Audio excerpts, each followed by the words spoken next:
शुरू अल्लाह के नाम से जो बड़ा मेहरबान नहायत रहम वाला है। अस्सलाम वालेकुम, वेलकम करती हूँ आपको एक नई रेसिपी के साथ। मज़ेदार पकोड़े बनाने जा रहे हैं हम लोग, रमज़ान स्पेशल। जी हाँ, ये चिकन के पकोड़े हैं, कलरफुल, मज़ेदार, जूसी।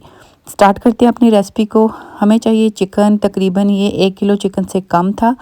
इसमें हम डालेंगे जी 1 खाने का चम्मच हरी प्याज, 1 चम्मच हरी मिर्च और 2 चम्मच हम खाने के इसमें डालेंगे हरा धनिया। 2 खाने के बड़े चम्मच हम इसमें डालेंगे बेसन के।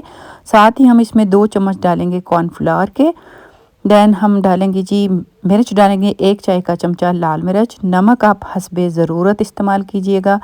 देन हम इसमें डालेंगे खुश्क धनिया का 1 चाय का चम्मच, ज़ीरा 1 चाय का चम्मच और इसमें हम डालेंगे सिरका 2 खाने के बड़े चम्मच। आप इसकी जगह लीमू का रस भी इस्तेमाल कर सकती हैं। अदरक लहसुन का पेस्ट डालेंगे, काली मिर्च डालेंगे थोड़ी सी।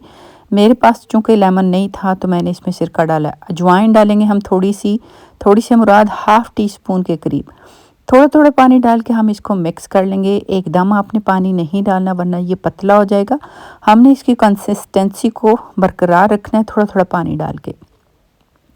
अच्छी तरह इसको मिक्स करेंगे ताकि सारे मसाले जितने भी हैं वो चिकन के साथ चिपक जाएं और इसमें बिल्कुल रच बस जाएं। अभी हम देखेंगे, मैं आपके लिए एक बहुत मज़े की चीज़ दे रही हूँ आपको। आधा चम्मच हम इसमें कचरी पाउडर डालेंगे। वैसे तो ये लेमन से भी बिल्कुल मसलन टेंडर हो जाएगा, लेकिन अगर आप इसमें कचरी पाउडर डाल लेंगे तो रमज़ान में चूँकि जल्दी होती है तो ये आधे घंटे के अंदर बिल्कुल मैरिनेट होकर गल जाएगा। और जब आप इसको फ्राई करेंगे तो इसका मज़ा बिल्कुल ऐसे आएगा जैसे फ़िश। मुझे थोड़ा सा इसमें बेसन कम लग रहा था, मैंने 1 चम्मच और डाला है। पानी आपने बिल्कुल नहीं डालना क्योंकि चिकन में अभी आपने हल्का सा पानी छोड़ना है। वैसे मैंने चिकन को धो के निचोड़ लिया था इसका सारा पानी। लास्ट में जो इम्पोर्टेंट चीज़ हम इसमें डालेंगे वो है जी तिल। तिल से इसकी टेक्सचर बहुत प्यारी हो जाएगी। हल्का सा छींटा पानी का दे के मैं इसको दोबारा से मिक्सिंग करूँगी इसकी। और इसको अब हम थोड़ा सा फूड कलर, मैंने ऑरेंज कलर डाला था इसको कलर देने के लिए, इससे इसका कलर बहुत खूबसूरत हो जाएगा। देन हम इसमें रेड जो शिमला मिर्च है वो डालेंगे। अगर आपके पास अवेल हो तो आप डालिएगा, नहीं तो आप चिली फ्लेक्स डाल लीजिएगा। मेरे पास चिली फ्लेक्स नहीं थे तो मैंने इसको डाला। ऑयल को हम करेंगे प्री हीट।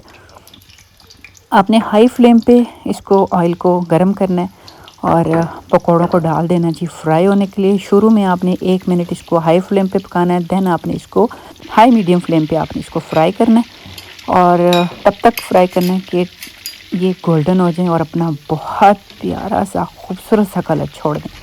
देखिए पकौड़ों का कलर देखें, टेक्सचर देखें, सॉगी बिल्कुल भी नहीं है, बिल्कुल क्रंच हैं, मज़ेदार हैं और तबाही पकौड़े हैं। आप अपने अफ्तार में इनको शामिल करें, मज़ा आ जाएगा। चलें जी करते हैं अगेन। अपने किचन गार्डन से लिए हमने सैलड पत्ता और इसकी करेंगे हम डेकोरेशन। देन हम इसको प्रेजेंट करेंगे और आपको दिखाएंगे कि ये दिखने में जितने मज़ेदार लग रहे हैं ये खाने में उतने ही गज़ब के थे।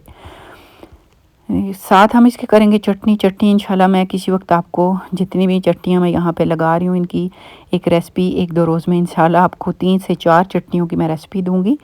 अगर आपको मेरी ये रेसिपी मज़ेदार रेसिपी अच्छी लगे तो इसे लाइक कीजिएगा और मेरे channel Sam's healthy food and vlog को ज़रूर सब्सक्राइब कीजिएगा, शेयर कीजिएगा अपने फ्रेंड्स एंड फैमिली के साथ। इतनी मज़ेदार रेसिपी देने पे एक लाइक, एक सब्सक्राइब तो ज़रूर मिलना चाहिए। इसको ख़ुद एंजॉय करें, दोस्तों को, फ्रेंड्स को, फैमिली को खिलाएं। इफ़्तार पार्टी में इस रेसिपी को अगर आप शामिल करेंगे तो आपकी इफ़्तार पार्टी को 4 चांद लग जाएंगे। अगर आपको मेरी रेसिपी अच्छी लगे तो इसे लाइक शेयर कीजिएगा। मुझे दीजिए इजाज़त, इंशाल्लाह फिर मिलेंगे फिर एक नई रेसिपी के साथ। अल्लाह हाफ़िज़।